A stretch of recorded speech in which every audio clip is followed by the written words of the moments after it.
assim, palavra de Deus, Miqueias 6:6. Palavras do profeta. Com que eu poderia comparecer diante do Senhor e curvar-me perante o Deus exaltado? Deveria oferecer holocaustos de bezerros de um ano? Ficaria o Senhor satisfeito com milhares de carneiros, com 10.000 ribeiros de azeite? Devo oferecer o meu filho mais velho por causa da minha transgressão e fruto do meu corpo, por causa do pecado que eu cometi? Resposta do mesmo profeta: Ele mostrou a você, ó homem, o que é bom e o que o Senhor exige. Pratique a justiça, ame a fidelidade e ande humildemente com o seu Deus. Vou repetir o verso 8. Ele mostrou a você, ó homem, o que é bom e o que o Senhor exige. O que é que o Senhor exige? Que você pratique a justiça, que ame a fidelidade e ande humildemente com o seu Deus. Vá a Mateus capítulo 4, verso 23. E nós vamos ver este ser humano chamado Jesus de Nazaré, cumprindo o que o profeta Miqueias está falando como palavra de Deus. Diz assim: Jesus foi por toda a Galileia, ensinando nas sinagogas deles, os judeus, pregando as boas novas do reino e curando todas as enfermidades e doenças entre o povo. E as notícias sobre ele se espalharam por toda a Síria, e o povo lhe trouxe todos os que estavam padecendo vários males e tormentos, endemoniados, epiléticos e paralíticos, e ele os curou. Grandes multidões o seguiam, vindos da Galileia, de Decápolis, de Jerusalém, Judeia e da região do outro lado do Jordão. Amém. Vamos orar? Fecha os teus olhos. Pai, estamos diante da Tua palavra, pedindo-nos a iluminação do Teu Espírito sobre a Tua revelação, que é a Tua palavra. Pela Tua misericórdia e por Tua graça, vem sobre nós mais uma vez. Tu que é fonte de todas as bênçãos, o Senhor que nos amou com amor indizível, fala mais uma vez aos nossos corações e nos impulsiona a sermos aquilo que o Senhor quer e exige, que pratiquemos a justiça, que amemos a fidelidade e que andemos humildemente com o Senhor. Nos ensina por Tua graça, pelo Teu Espírito e em nome de Jesus. Amém. Amados, como já foi dito aqui algumas vezes hoje, nós estamos buscando fazer um envolvimento coletivo. Há um poder especial que a Bíblia nos ensina, de que quando nós nos reunimos, mas não só nos reunimos, mas nos reunimos em nome de Jesus. Quando fazemos isso, há uma garantia que o Espírito de Deus, Ele vem sobre nós, Ele nos empodera, Ele nos encoraja a fazermos aquilo que humanamente seria impossível. Aquilo que a gente não tem condições de fazer, não tem força para fazer, a gente não tem capacidade para fazer. Quando nós somos empoderados pelo Espírito Santo, nós somos capazes de coisas incríveis em Deus. E é sobre isso que diz respeito a essa campanha de Natal. Nós começamos hoje e vamos até o dia 21. E eu queria que você pegasse esse boletim que está com você, e eu queria que você tivesse a plena compreensão do que é que se espera de você como alguém que compõe o corpo de Cristo nessa comunidade. A comunidade da Vila dos Remédios, onde nós somos igreja do Senhor. Então nós vamos, durante esses dias, falar de várias coisas. Por exemplo, nós estamos estimulando, encorajando a gente viver uma vida que se envolve com aquilo que Deus se envolve. E isso é a justiça na Bíblia. E para isso nós colocamos cinco pilares para a gente olhar: adoração, serviço, justiça, missão e graça. Para atingir aquele objetivo como igreja, como corpo de Cristo, há algumas coisas que você pode fazer individual e coletivamente. Quais são essas coisas? É o que está escrito aqui nesse boletim. Por exemplo, a primeira coisa que você pode e deve fazer é se dedicar à oração. Faça da oração um hábito individual, diário. E participe também das orações coletivas que a gente faz aqui. A oração terça à tarde, quinta à noite e domingo. Eu quero encorajar você, venha um pouquinho antes. Tem um grupo que está se reunindo todos os domingos, lá em cima, para orar até o início do culto. Você pode participar disso. Segunda coisa que você pode fazer, o que é? Devocional. O que é o devocional? É você dedicar um tempo do seu dia. Para alguns serão 15 minutos, para outros meia hora, se você tiver 1 hora, se você não tiver 10 minutos, mas separe isso como um sacrifício de louvor. Que é o devocional? O devocional é aquela hora silenciosa do dia, onde você para todas as coisas, para ouvir Deus falar com você. E para te ajudar nisso, eu estou preparando diariamente, durante todo esse período aí, 35 dias, um texto bíblico, um devocional, que vai estar disponível no site da igreja, nas redes sociais, nos e-mails de vocês que estão cadastrados. E se tudo isso é estranho para você, esses nomes que eu falei, a gente vai deixar algumas partes impressas aqui, que você pode passar aqui e pegar. Terceira coisa que você pode fazer para se envolver. O que é? Participação. Há uma série de coisas que estão sendo organizadas aqui. Por exemplo, você pode participar nos grupos de intercessão, você pode participar da pedalada, que a gente vai fazer aqui dia 7, você pode participar em visitas a orfanatos, você pode participar nos trabalhos do Instituto Atos, que vai acontecer durante esse período, inclusive terça-feira vai ter um aqui. Você pode se envolver nos grupos pequenos, e quem sabe começar um novo grupo pequeno, com seus colegas, com o pessoal não cristão. Você pode se envolver servindo em ministérios, ou seja, você pode inclusive identificar alguém que está longe do convívio e falar assim: a minha missão essa semana vai ser orar com alguém, visitar alguém, buscar alguém. Eu vou buscar ele no domingo, porque ele está sem força, e vou trazê-lo ao culto. Isso é uma missão, você pode fazer isso, você pode se envolver. Você pode também, em quinto lugar, fazer o quê?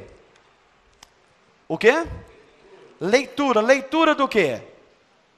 Leitura da Bíblia, leitura de um livro que estava aqui e alguém pegou. Eu não sei se está ali, eu acho que alguém já está lendo, foi mais rápido do que eu imaginei. Está aqui, ó, esse livro.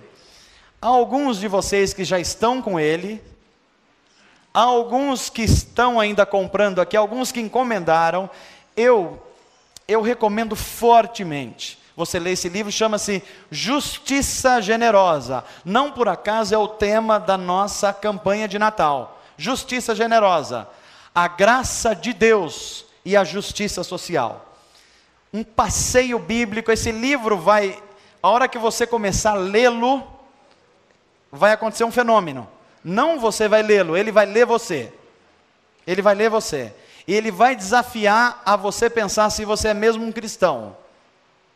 Se você é mesmo um cristão, você está envolvido com as coisas que Deus está envolvido. E você vai se questionar se você é apenas um frequentador de auditórios de igreja, ou você de fato é um discípulo de Jesus. Então quero encorajar. Se você já tiver lido ou quiser ler mais um, tem um que eu também encorajo. Eu não sei se tem ainda na livraria ali, olha. É aquele, o nome dele é... O que está escrito ali? Removendo as Máscaras. Eu lembrava que era das máscaras. Leia. ele vai falar de 7 máscaras, das quais a gente se esconde por trás dela, para não viver o reino de Deus. E como eliminá-las, como a gente viver de cara limpa, livre, fazendo tudo aquilo que Deus nos chamou para fazer. E finalmente, no número 6, você pode fazer o quê? Contribua com o quê? Com recursos, com tempo, com dons, com empenho, contribua. Deus espera isso de você. Deus fez chegar coisas até você, justamente para você repartir. A Bíblia diz que o que você recebeu de graça, é para você compartilhar de graça. Compartilhe oração, compartilhe dons, compartilhe leitura da palavra e de livros, compartilhe a sua vida. Nós fomos chamados a fazer isso porque Jesus fez isso. Ele compartilhou a sua vida conosco e nós somos discípulos dele. Dito isso, eu gostaria de falar a vocês hoje uma mensagem. Tudo o que Deus quer de você. Tudo o que Deus quer de você. A Bíblia vai resumir tudo aquilo que Deus espera de mim e de você no livro do profeta Miqueias, que é o trecho que nós lemos aqui. Miqueias 6:8. Diz assim um profeta: tudo que Deus pede de você, ó homem, é que você pratique a justiça, que você ame a fidelidade, e que você ande humildemente com o teu Deus.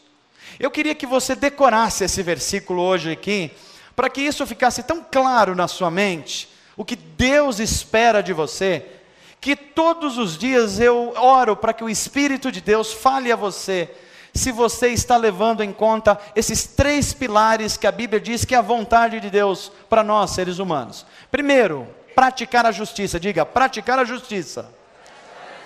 Amar a fidelidade. E andar com Deus. Vamos de novo agora, sem eu falar. Primeiro, depois, e depois. O que eu tenho que fazer com a justiça?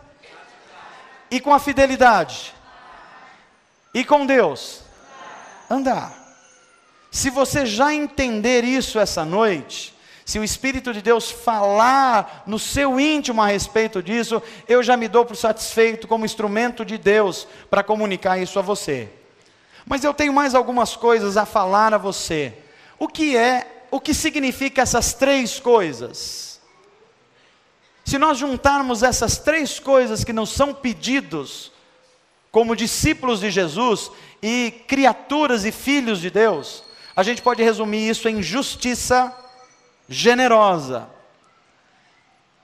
Porque a mensagem que Jesus veio trazer, quando ele veio para esse mundo, ele veio trazer o Evangelho de Deus. O Evangelho não é de Jesus, o Evangelho é de Deus. Ele veio trazer a mensagem de Deus. Só que a mensagem de Deus não é a Bíblia. A palavra de Deus não é um livro. A palavra de Deus é uma pessoa. Na Bíblia, a palavra de Deus é pessoa, é Jesus.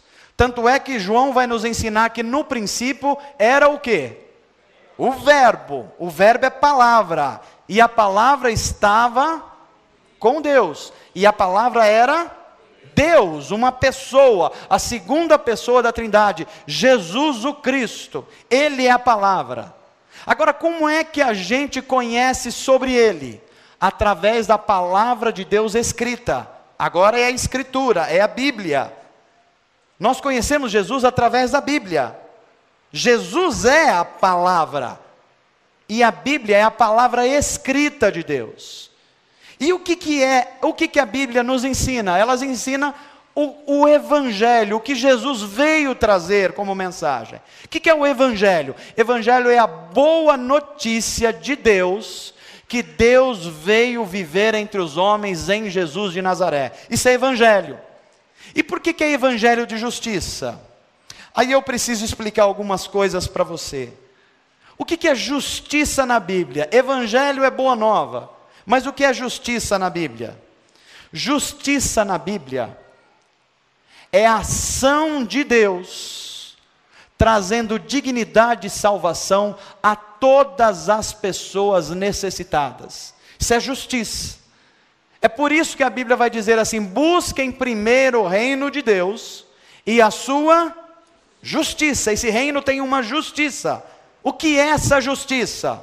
É trazer a vontade de Deus. E qual é a vontade de Deus? Que nenhum ser humano se perca, que nenhum ser humano fique doente, que nenhum ser humano fique nas drogas, que nenhum ser humano fique aprisionado pelo consumismo, que nenhum ser humano fique jogado nas sarjetas, que nenhuma criança viva no esgoto.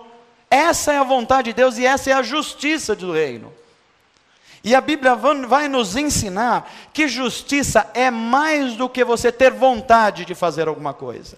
Justiça na Bíblia, ela diz respeito aos relacionamentos. Não basta você ficar sentido pelos problemas do mundo. Você tem que se envolver com os problemas do mundo, porque foi isso que Deus fez. Você não lê em João 16 que Deus amou o mundo e ficou tão penalizado que ele fez uma reunião com a Trindade e falou assim: olha só como essa gente está vivendo lá embaixo, perdido, mas a gente vai ficar aqui em cima e torcendo para que um dia eles resolvam o problema. É isso que João diz?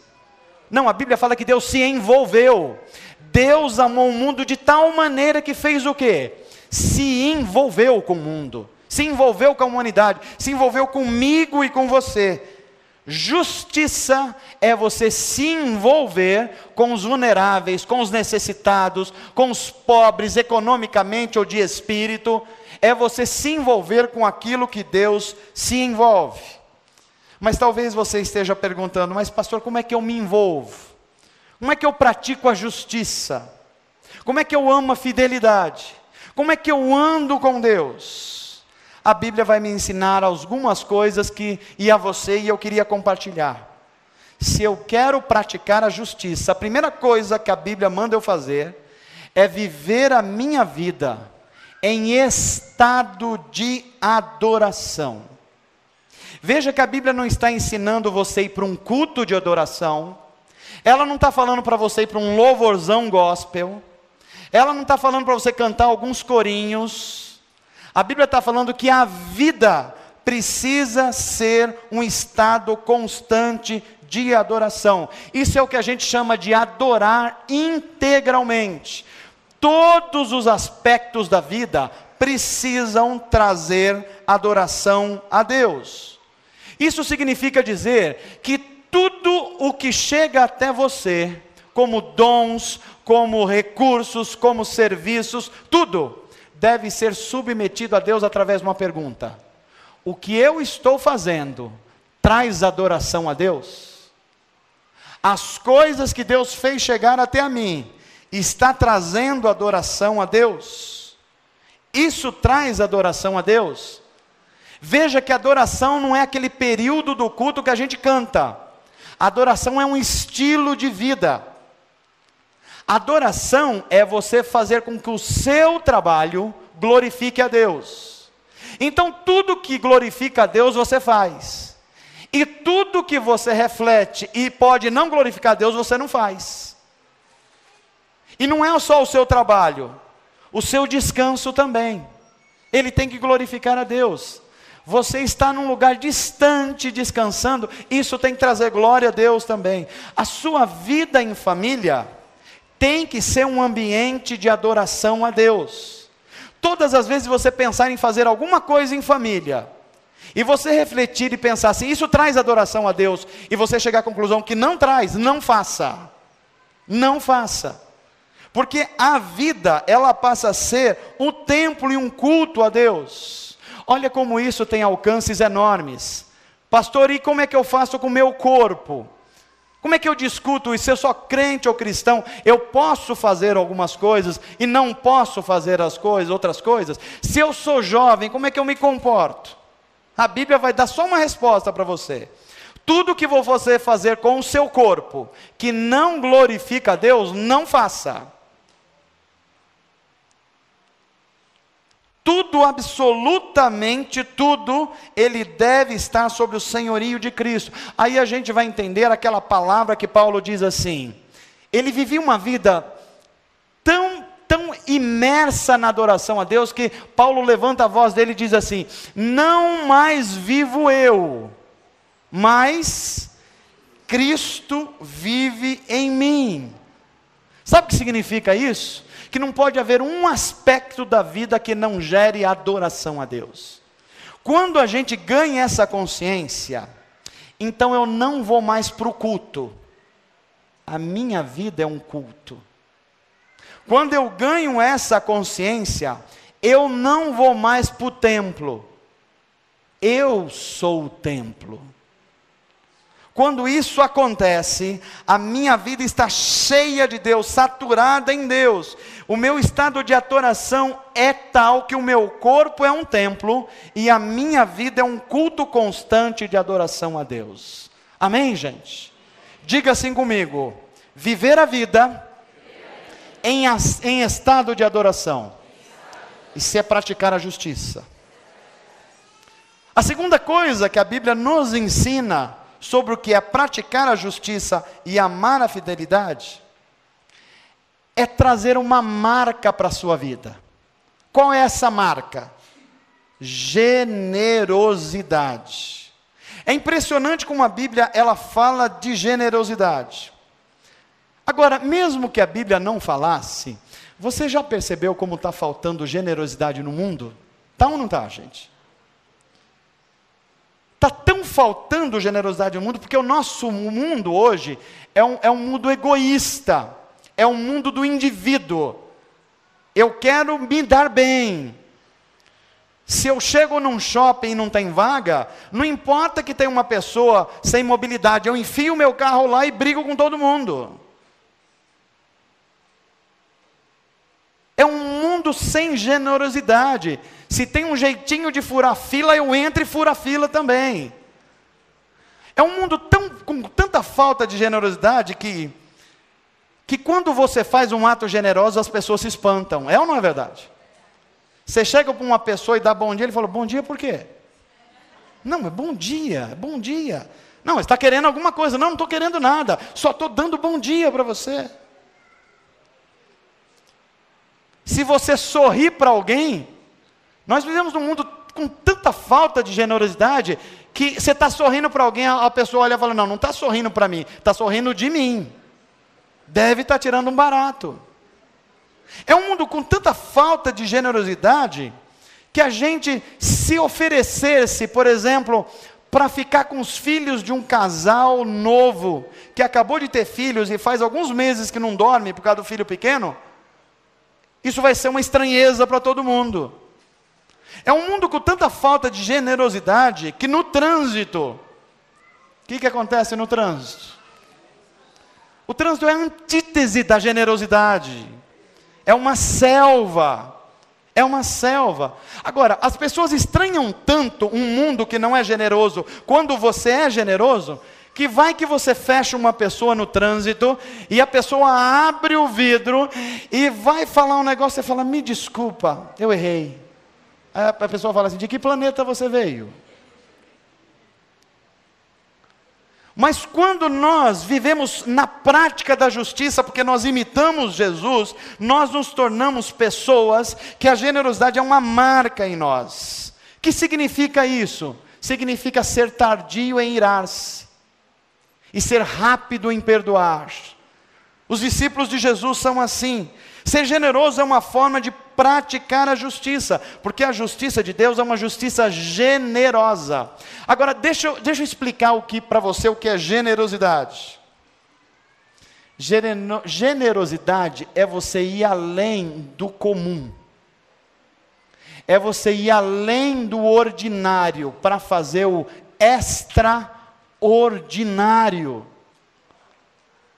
Generosidade é você fazer mais do que se está esperando. Generosidade é você dar mais do que você eventualmente previu. Generosidade é ser como Deus é. Deus é generoso. A Bíblia vai chamar isso de pródigo. É interessante que nas nossas Bíblias a gente conhece o filho pródigo. Mas a Bíblia vai mostrar um Deus que é pródigo. Porque o filho é pródigo, e pródigo quer dizer aquele que solta com abundância. Isso quer dizer pródigo. O filho pródigo era pródigo por mal, para licenciosidade. Mas o Deus da Bíblia é pródigo em amor, em perdão. Ele dá, ele vive dando, ele se doa. Tanto é que a Bíblia vai dizer que Deus é amor. E amor só é amor quando ele se entrega, ele divide, ele compartilha. Então a marca de quem pratica a justiça é a generosidade. Diga assim comigo: Senhor, coloca essa marca em mim. Generosidade. E tira as marcas ruins. Tem marca ruim em você? Tem egoísmo? Tem. Mas o sangue de Jesus nos purifica de todo o pecado. O que é praticar a justiça, amar a fidelidade e andar com Deus? A Bíblia vai me ensinar que é promover a dignidade de todo ser humano em todas as suas dimensões. Praticar a justiça é você anunciar às pessoas que o reino de Deus chegou, e que Jesus veio para mudar a nossa história, e que o Filho de Deus chegou para que nenhum ser humano tenha que ficar aprisionado. Ele veio justamente para valorizar a vida. A gente tem que chegar para as pessoas e dizerem assim: olha, eu estou aqui porque eu sou um discípulo de Jesus, e os discípulos de Jesus, eles promovem a dignidade. E eu vim dizer para você que Jesus veio para mim e para você, e porque Ele veio, você não tem que ficar debaixo de drogas para sobreviver, porque isso tira a sua dignidade. Porque Jesus veio, você não tem que ficar debaixo do álcool. Porque Jesus veio, você não tem que ser uma pessoa avarenta, porque o pão nosso de cada dia Ele vai nos dar. Porque Jesus veio, você não precisa ficar na ignorância. Por isso que os cristãos devem estar na frente da educação. Os cristãos devem dar aulas para adultos não alfabetizados. Os cristãos devem dar aula para crianças. Por quê? Porque Jesus veio para trazer dignidade ao ser humano. E toda criança que não está na escola está vivendo em indignidade.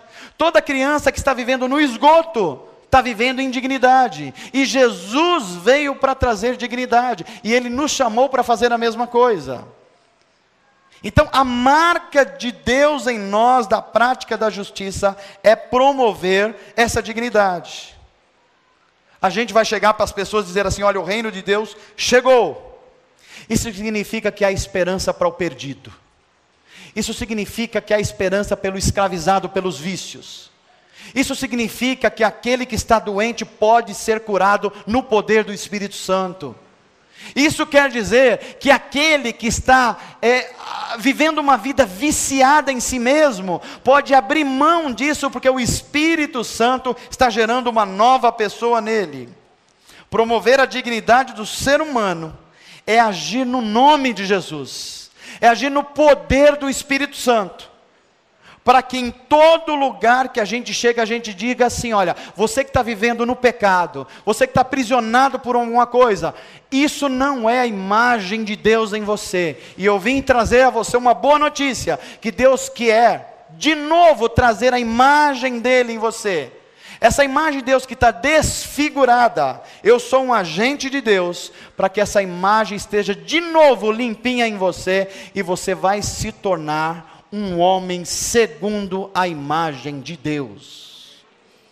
Diga assim comigo: Senhor, faz de mim um promotor da dignidade. Onde tiver um ser humano que está vivendo indignidade, olha o que eu vou dizer para você: esse é o meu ministério. Entendeu o que você está dizendo? Aonde tiver gente vivendo indignamente, eis aí um ministério para você. É por isso que você não pode se conformar e vir para a igreja no domingo e o seu amigo está num bar aprisionado pela bebida. Você não pode se conformar com isso. Você não pode se conformar que lá no seu trabalho você vem para a igreja, mas tem um cara que está perdendo o casamento dele. Você não pode se conformar. Você não pode conformar de ser um cristão que só vem aos domingos na igreja quando Deus pediu para você toda a sua vida para ela ser inserida no reino de Deus. Porque é isso que Deus fez conosco. Praticar a justiça e amar a fidelidade, em quarto lugar, significa você se envolver com o que Deus se envolve. Um dos maiores desastres entre nós cristãos é que a gente passou a se envolver com um monte de coisa, em que há sérias dúvidas se é isso com que Deus está envolvido. Nós nos envolvemos com um monte de coisas pessoais, e nós nos envolvemos com uma série de coisas religiosas, e a gente não pode dizer necessariamente que é isso com que Deus se envolve, porque se o que eu estiver fazendo não ser uma prática de justiça, não ser amor à fidelidade, e não ser caminhar com Deus, eu posso estar fazendo qualquer coisa de boa, mas isso não tem a ver com a missão de Deus no mundo. Não basta eu fazer algo, é preciso eu me certificar que o que eu estou fazendo tem a ver com o que Deus quer que eu faça. Aliás, tem um monte de gente fazendo coisa boa isso hoje no mundo.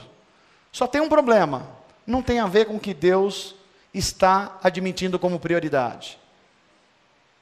Aliás, tem um monte de coisa boa que vai deixar as pessoas fora do céu. Que as pessoas estão tão envolvidas com isso e gostam tanto de fazer, que o céu não será legal para eles. E a Bíblia está nos incomodando e nos convocando para a gente se envolver. Os benefícios do reino de Deus, isto é, a justiça de Deus, para o ser humano, para a gente, isso é objeto de Deus. Desconfie quando você estiver dando muita atenção a qualquer coisa que não seja pessoas. Porque a prioridade de Deus são pessoas. E não só pessoas, pessoas necessitadas. Aliás, deixa eu dizer uma coisa bem prática para você. Se você estiver andando com gente que não precisa de você, vou repetir, se você estiver andando muito com gente que não precisa de você, provavelmente você está fazendo alguma coisa com que Deus não se preocupa. Deus está preocupado com pessoas que precisam, com o pobre, com o necessitado, com o vulnerável. Então é por isso que Deus quer colocar perto de você gente com necessidades, gente com problemas, gente que você possa servir. Cristãos que estão muito contentes com a sua vida espiritual, cristãos que estão muito confortáveis, provavelmente não estão se envolvendo com aquilo que Deus se envolve.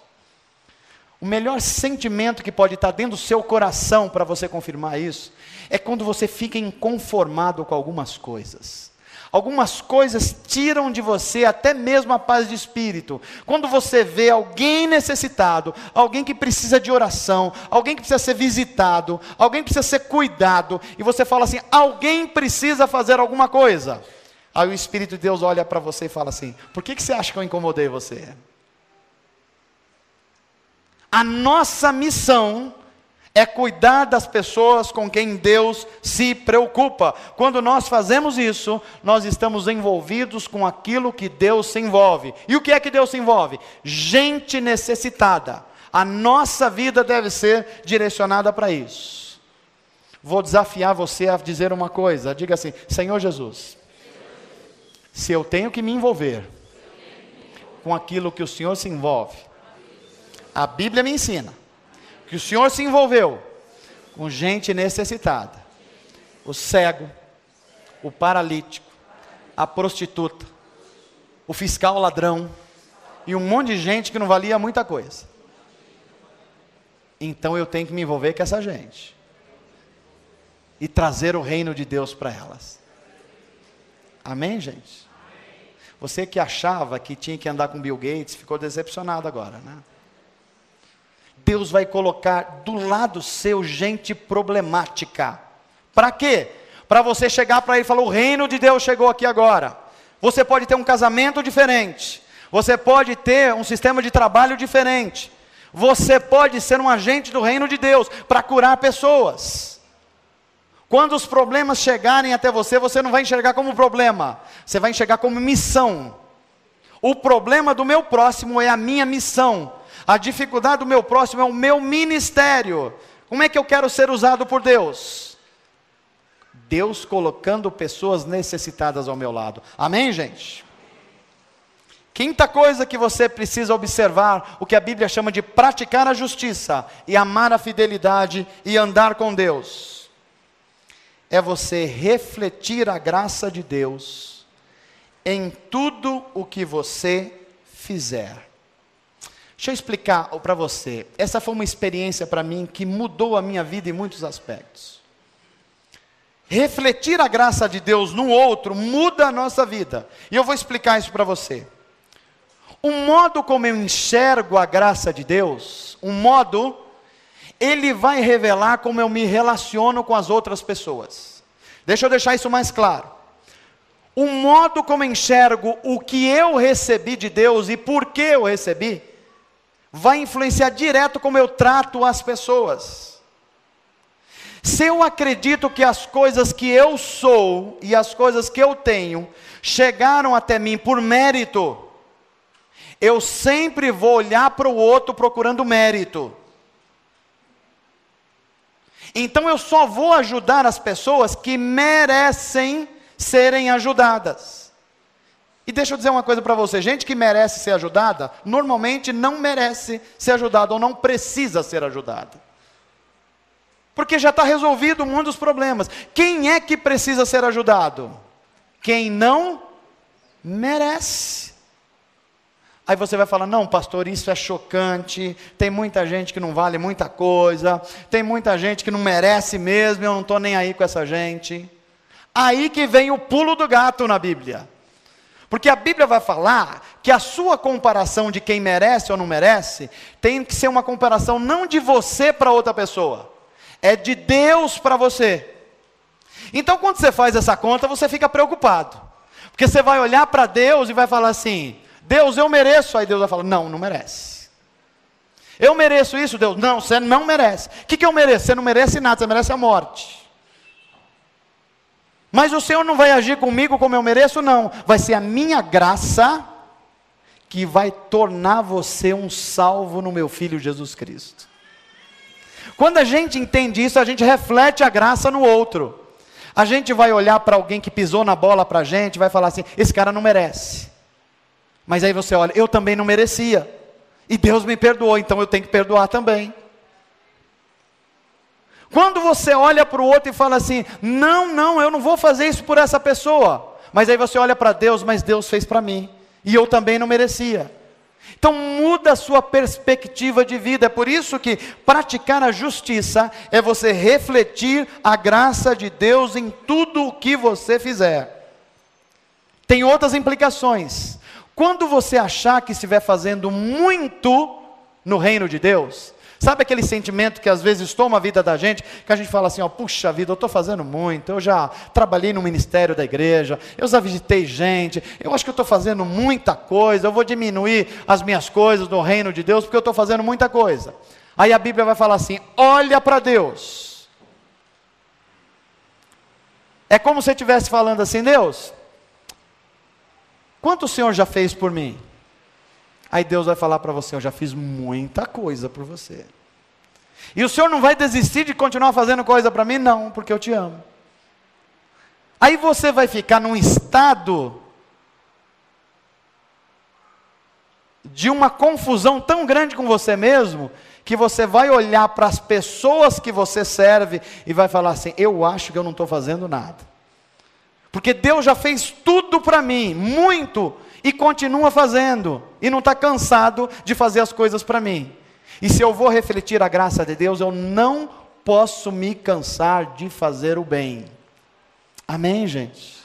Quando a gente reflete a graça de Deus, a gente começa a agir como Deus agiu conosco. E como é que Deus agiu conosco? Ele abençoou quem não merecia ser abençoado. Então a minha única forma de refletir a graça de Deus é eu começar a abençoar, não aquelas pessoas que merecem, mas aquelas pessoas que precisam. Isso é evangelho de Jesus. Isso é praticar a justiça. E deixa eu dizer uma coisa para você tirar de vez da sua cabeça, isso vai ser um alívio. Toda vez que a gente faz o bem para alguém, toda vez que a gente cuida de alguém, toda vez que a gente abençoa alguém, principalmente os vulneráveis, os necessitados, os empobrecidos, os que não têm oportunidade, toda vez que você faz isso, você não está fazendo uma boa ação, você está fazendo justiça. O que é justiça? Justiça é você trazer dignidade a quem foi feito à imagem e semelhança de Deus. E toda vez que alguém está abaixo dessa linha, toda vez que alguém está escravizado num vício, toda alguém que uma criança está abandonada, toda vez que tem alguém possesso por demônios, toda vez que tem alguém escravizado pelo consumismo, toda vez que alguém que está experimentando essa indignidade, você tem que ser um agente de Deus e falar: a partir de hoje o reino de Deus chegou aqui. Eu sou um agente de Deus, e eu quero praticar a justiça aqui, porque eu amo a fidelidade. Quando você começa a praticar a justiça, deixa eu dizer uma coisa interessante para você. Você vai perceber que você começa a amar a fidelidade. Vou explicar. Ou você vive uma vida que você ama a fidelidade, ou você vive uma vida pirateada. Sabe CD pirata? Não tem o pirata e tem o original? Você viver a vontade de Deus e praticar a justiça, é você ser um ser humano original, feito à imagem e semelhança de Deus. Você não praticar a justiça e não amar a fidelidade, significa que você está pirateando a sua vida. E um dia a Polícia Federal dos Céus vai pegar você. E a casa vai cair. Como caiu na Operação Lava Jato. Tem gente praticando justiça. Tem gente amando a fidelidade.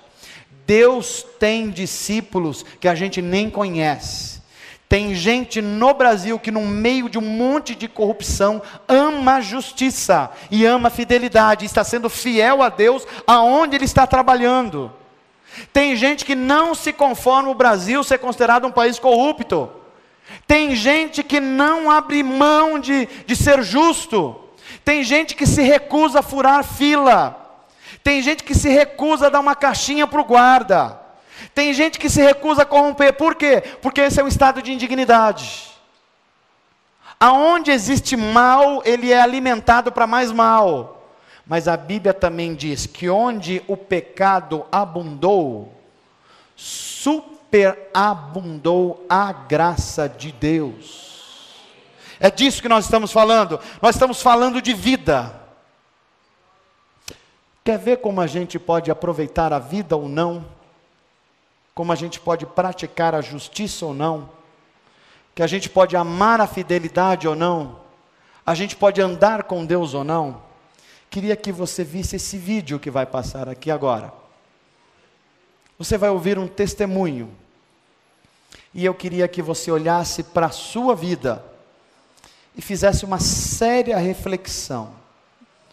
Quem eu sou? O que eu estou fazendo? Veja esse testemunho.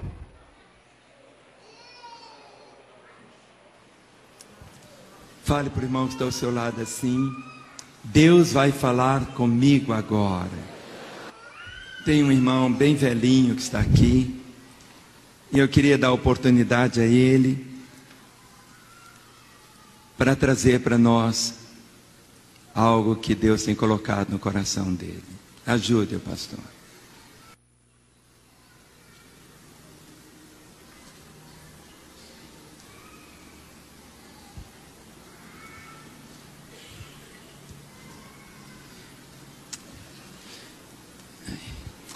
Irmão, traga o seu testemunho.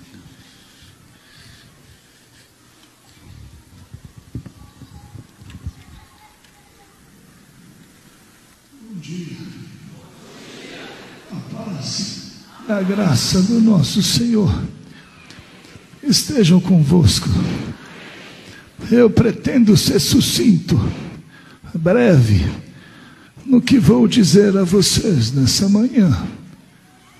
E por isso, eu quero começar lendo um pensamento que resume a minha vida. Os homens perdem a saúde para juntar dinheiro. Depois perdem o dinheiro para recuperar a saúde. E por viver ansiosamente no futuro, esquecem do presente de tal forma que acabam por não viver nem o presente nem o futuro. Vivem como se nunca fosse morrer e morrem como se nunca tivesse vivido.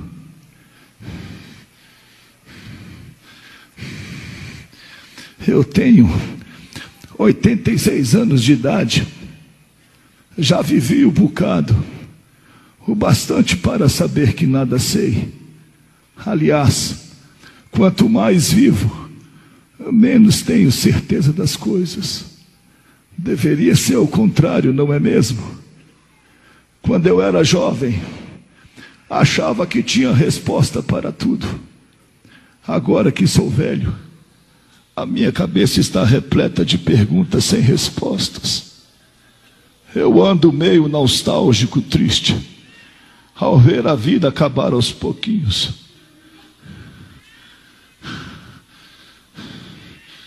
Por isso, essa minha palavra tem um sabor de saudade, que é o momento que tenta fugir da lembrança para acontecer, mas não acontece.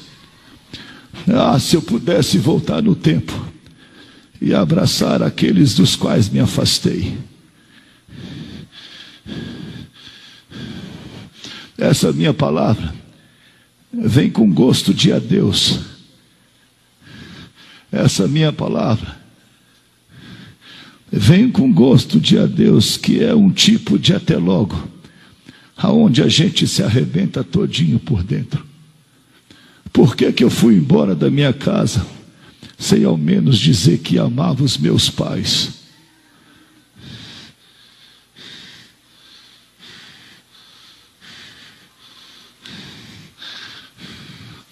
Essa minha palavra tem um cheiro de abandono. Aonde estão os meus filhos que não me visitam mais? Essa minha palavra tem uma pitadinha de angústia, que é um nó bem dado dentro do sossego da gente. Como tirar esse aperto do peito? Essa minha palavra vem como lágrimas. Essa minha palavra vem como ausência, que é aquela falta bem presente no final da nossa vida. O que sobra? Família e amigos.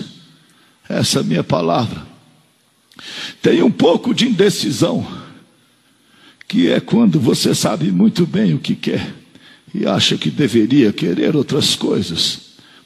Aos 86 anos de idade, você já não tem muitas certezas e nem muitas respostas. Finalmente, essa minha palavra vem carregada de emoção, como se fosse fotografia à moda antiga. Um pedacinho de papel que carrega um pedaço de vida. Nessa fase da minha vida, eu consegui ao pouco entender o alerta das Escrituras, que nos diz, em Eclesiastes capítulo 12, lembra-te do teu Criador, no dia da tua juventude, antes que venham os maus dias, nos quais dirão, não tenho nele contentamento.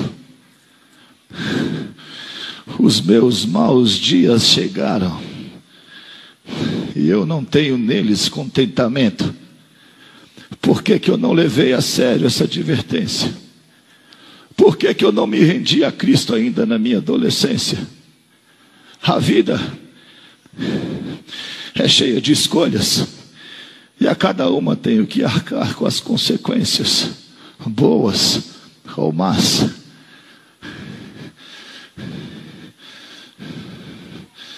será que ainda me resta alguma possibilidade de sonhar? O Salmo 126 diz que sim. O salmista insiste em dizer que sim, que em qualquer fase da vida há esperança e possibilidade de sonhar. Quem sonha é quem está vivo. Quem sonha é quem tem coragem. Quem sonha é quem tem fé.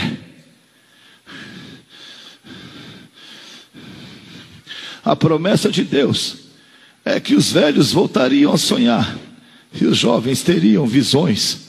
Por isso mesmo, queridos amigos e irmãos, projetem para vocês um futuro brilhante, que só pode ser construído aos pés de Deus. O meu maior medo sempre foi da solidão. Eu sempre tive medo da solidão. Eu achava que tendo dinheiro, tendo posses, nunca seria só. Mas o mal que eu temia, esse me sobreveio. Hoje, eu vivo só.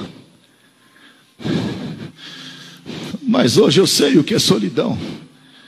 Hoje eu entendo o que é solidão. Solidão não é a falta de gente para conversar, passear ou namorar. Isso não é solidão. Isso é carência. Solidão não é o sentimento que experimentamos pela ausência de entes queridos que não podem mais voltar. Isso é saudade. Solidão não é o vazio de gente ao nosso lado. Isso é circunstância. Solidão é mais que isso. Solidão é quando nos perdemos de nós mesmos e procuramos em vão pela nossa alma. A minha vida toda foi uma procura.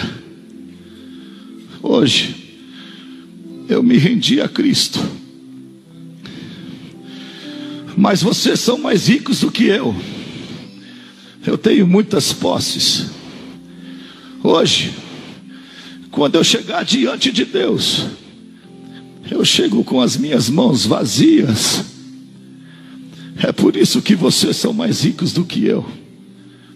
Vocês têm a possibilidade, a oportunidade de fazer diferente. Hoje, a única coisa que eu tenho é só dinheiro. Só dinheiro.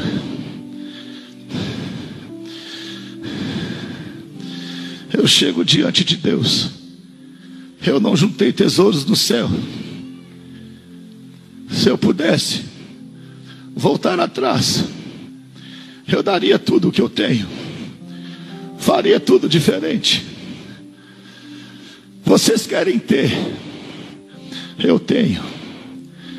Eu daria tudo o que eu tenho. Trocaria com qualquer um de vocês. Mesmo que necessário fosse ficar pobre, eu voltaria e faria tudo diferente. Se eu pudesse voltar atrás. Se eu pudesse voltar atrás. Se eu pudesse voltar atrás. Mas eu posso voltar atrás. Eu consigo voltar atrás. Eu posso mudar a minha vida, a minha história. Eu posso fazer diferente. Eu não preciso ficar assim. Eu tenho a oportunidade de fazer diferença.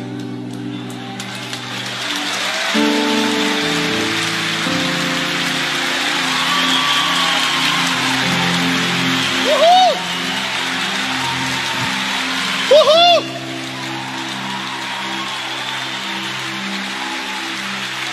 Glória a Deus!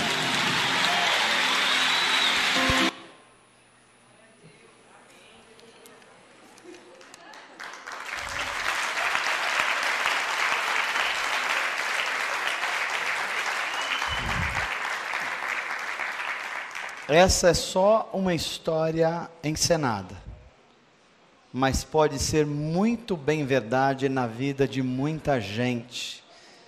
que está vivendo só para si.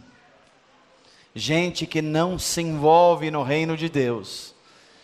Gente que não está disposto a cerrar fileiras. É por isso que está diante de nós o desafio de se envolver com o que Deus se envolve. Nesses dias confusos que a gente está vivendo, o Espírito de Deus está buscando pessoas, convocando jovens, cheios do Espírito Santo de Deus. Jovens que não aceitam viver uma vida mesquinha, olhando só para si, só para a marca do seu tênis, só para a marca da sua camiseta, enquanto tem um monte de miséria do lado deles. O Espírito de Deus está chamando jovens casais cheios do Espírito Santo, que vão ajudar a restaurar casamentos, que vão aconselhar outros, que vão buscar gente caída. O Espírito de Deus está chamando gente que seja cheio do Espírito do Senhor, que mesmo sendo maduros, que sendo mesmo já anciãos, entende o que a Bíblia está dizendo, porque a Bíblia diz que quando o Espírito vem sobre nós, os jovens têm visões, e até os velhos têm sonhos.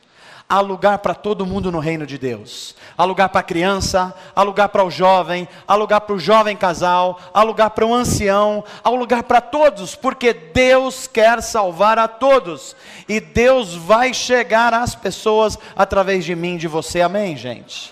O que é que Deus quer que você faça? Que você pratique a justiça, que você ame a fidelidade e que você ande humildemente com Deus. E se você for andar com Deus, você vai se envolver com gente necessitada. E quando você se envolver com gente necessitada, você vai ver que você é um agente de Deus para sinalizar os valores do reino de Deus nesse mundo. Que Deus te abençoe, em nome de Jesus, para a glória de Deus. Amém.